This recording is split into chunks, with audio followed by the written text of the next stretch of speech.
Welcome to The Whole Pineapple. I'm Ruby Boris. And I'm Ann Judge. The Whole Pineapple is a podcast about wellness focused around fertility. And on these weekly mini episodes, we bring you bite-sized ideas for you to snack on. Like breathing exercises, book reviews. Maybe we'll review some scientific research, or we'll share some wellness and fertility stories from our listeners. So if you're looking for a tip or a trick related to your fertility and well-being, then you've come to the right place. Let's dig in.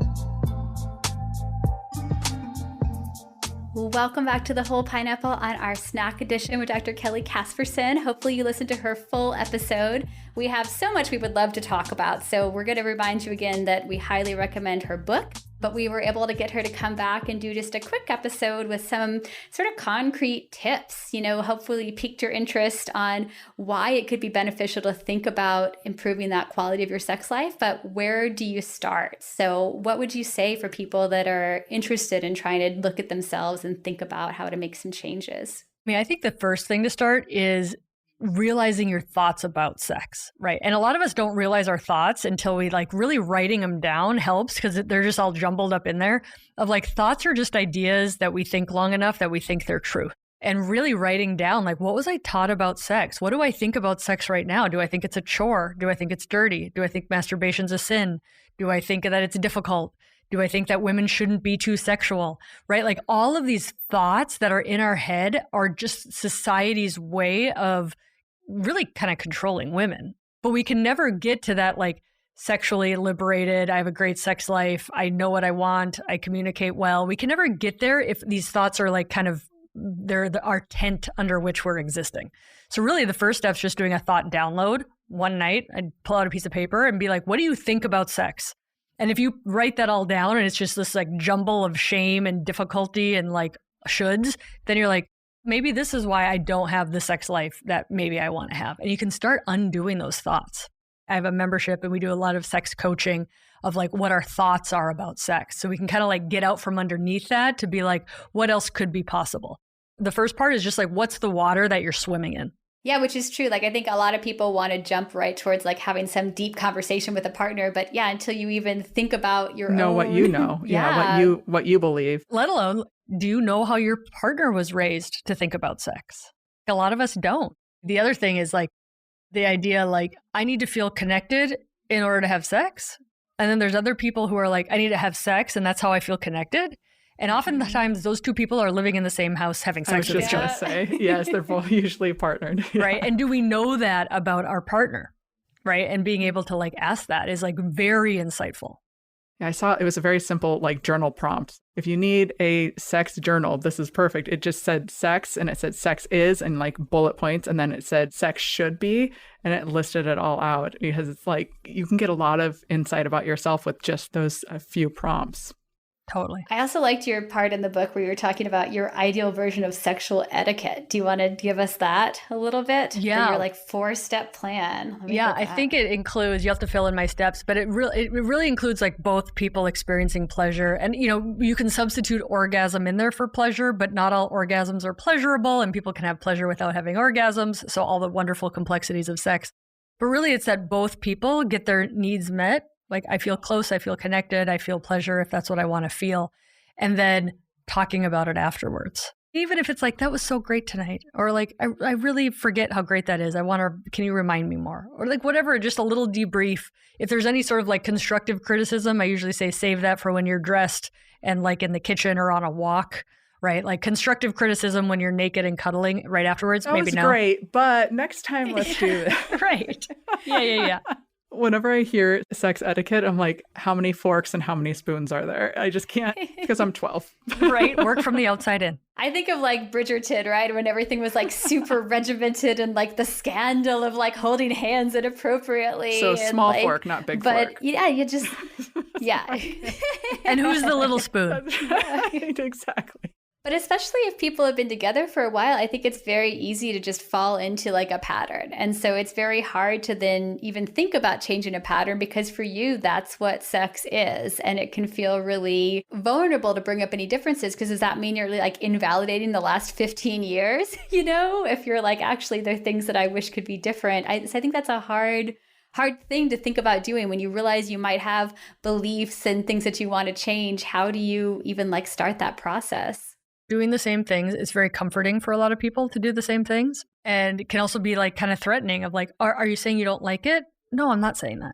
And so what I would say when you start that communication, you start with a lot of I words, not you. You don't do it for me anymore. You don't make me orgasm. Like it goes very south very quickly. So like stay away from the yous and the accusatories of like, I really love being intimate with you. And I've been reading this, you can always blame me, right? I've been listening to this podcast and reading this book and like, I'm curious about trying this different type of lube. Can we try that? I'm curious about trying this one different position. Would that be okay? Just kind of speckling that in there. And it's, it's on us to understand how our partner absorbs information and like tries new things. Are they like visual learners? Do they just want to hear it and they want to jump in? Do they have to think about it for a while?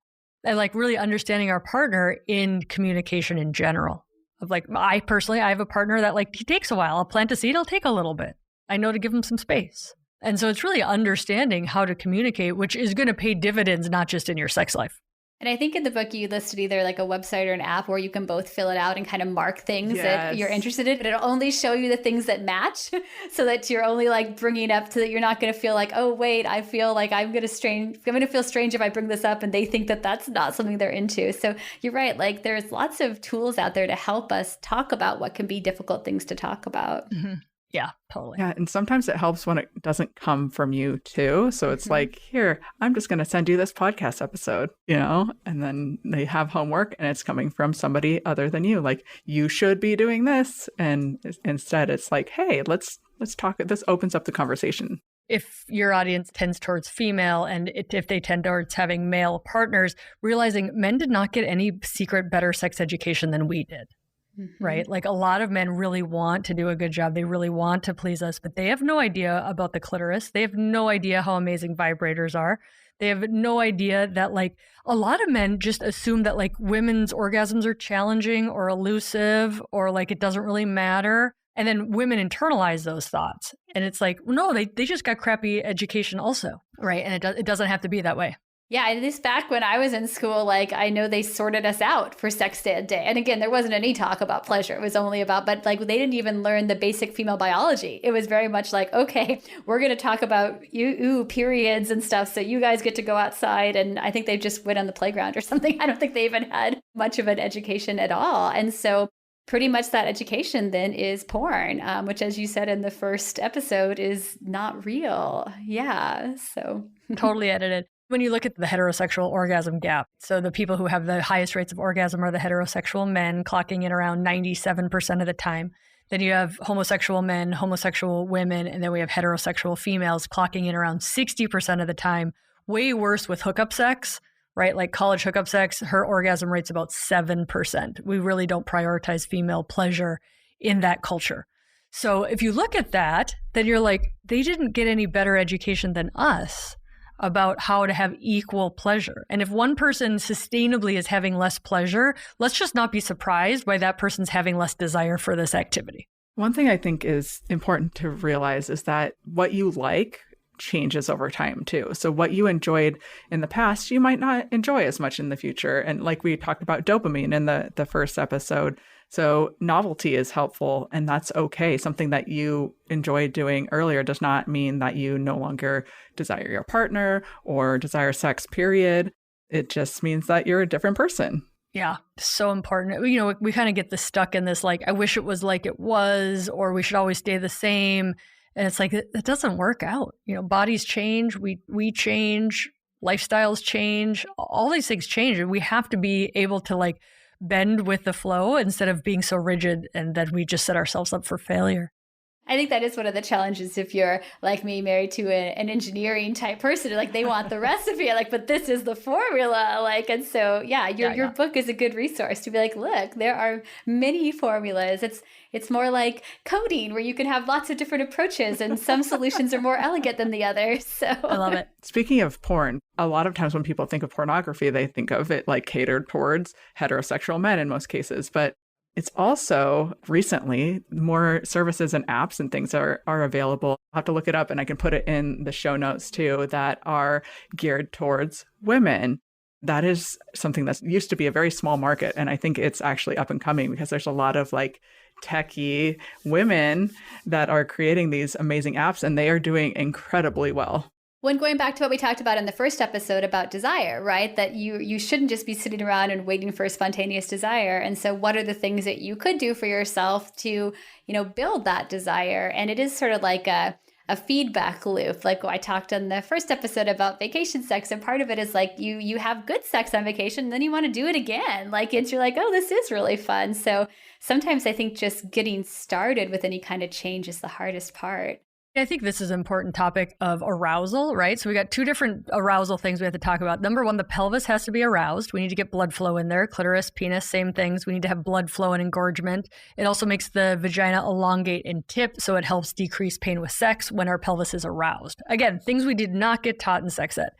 But number two is also our brain arousal. If we don't tell our brain like, hey, this is a sexual context, this is sexy time, the brain's going to be like, the dishes and the presentation. And is that a tampon going in my vagina or something else? Like, is this relevant?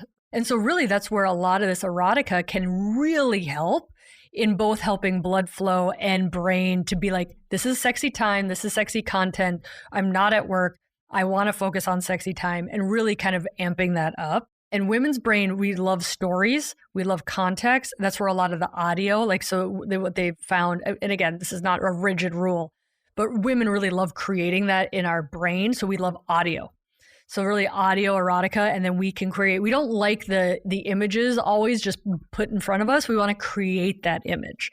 Again, sexually stereotyping, but find out the erotica that works for you. Is it something you're going to read? Is it something you're going to listen to? Do you like the video? Because now there's so much different content available that can really help get the body into that sexy time framework. Because a lot of people are like, I just got done with work. I just put the kids' lunches together. Now they want to have sex. Like, no.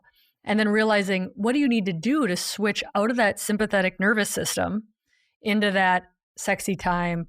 I love yoga. Like, I'll go do yoga. My husband's like, I know what happens usually now if you do yoga at night. It's like Pavlov. And I'm like, yeah, because you figure out how to regulate that nervous system to like get rid of that stress, because you really have to be in that like accepting sort of more parasympathetic, right? And not in that sympathetic go, go, go drive that we're in all day long.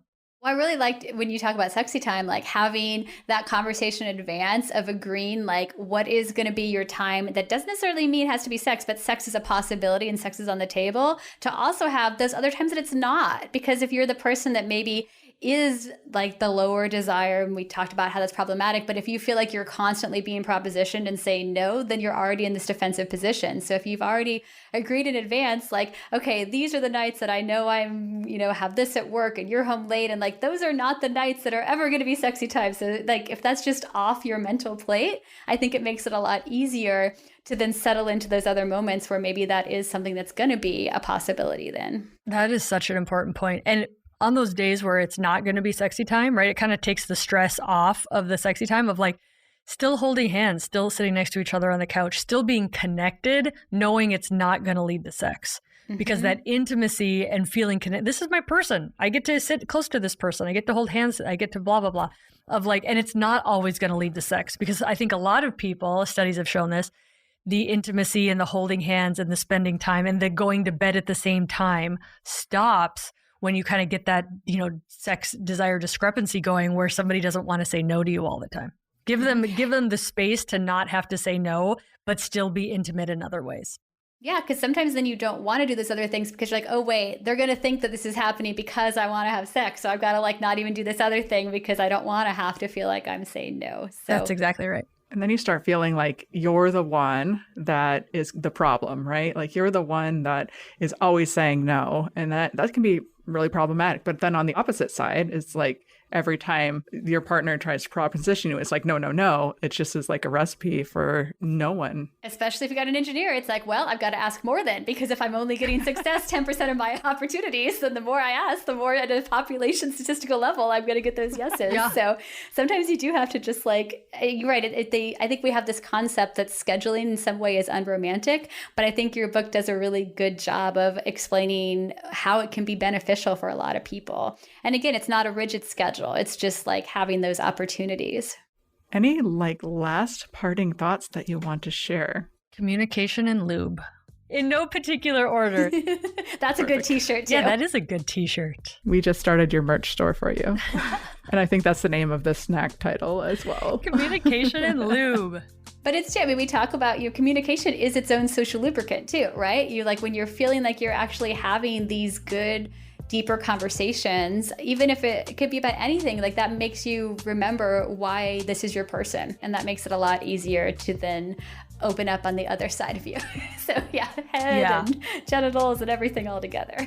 The vulnerability and the intimacy. We are oh, that's built in the bedroom. It's really built in the communication. I feel seen. I feel heard. I'm giving you time because I want to see you. I want to hear you. I want to understand why is sex important for you. How many couples actually understand why sex is important for their partner? Especially that high desire, low desire discrepancy, which is totally normal. Everybody has. It's impossible for two people to have the exact same desire all the time for their whole life. It's impossible. Good for them if they are. Right? It's rare. Have never met them. That'd be tiring. Right? But to understand the low desire and the high, why does the high desire want sex all the time? What are they getting from it? What does it mean to them? And really understanding that each other, you're going to get so much out of that conversation. And that's really where intimacy is built. Wow. I think that's a perfect place to end it. No, we both want you to be our private therapist, but tell our listeners how they can instead listen to you and find your podcast and buy your book. Yeah, thank you. So the podcast is You Are Not Broken. The book is You Are Not Broken. Stop shitting all over your sex life. I'm most active on Instagram. I love Instagram. So I'm Kelly Casperson MD on Instagram. And that's the website too, kellycaspersonmd.com. We would talk with you for hours, but we know you're busy. So we had to prioritize, much like one prioritizes their sexual health. So, right? Thanks for joining us for this week's episode of the Whole Pineapple Podcast. We hope it was helpful. If you know someone who could benefit from hearing the podcast, we hope you'll share it with them. And don't forget to subscribe, rate, and review The Whole Pineapple on your favorite podcast app. Every rating and review makes us easier to find. This podcast is sponsored by Seattle Reproductive Medicine and is produced by Audiotocracy Podcast Production. We'll see you next time. Have a delicious week.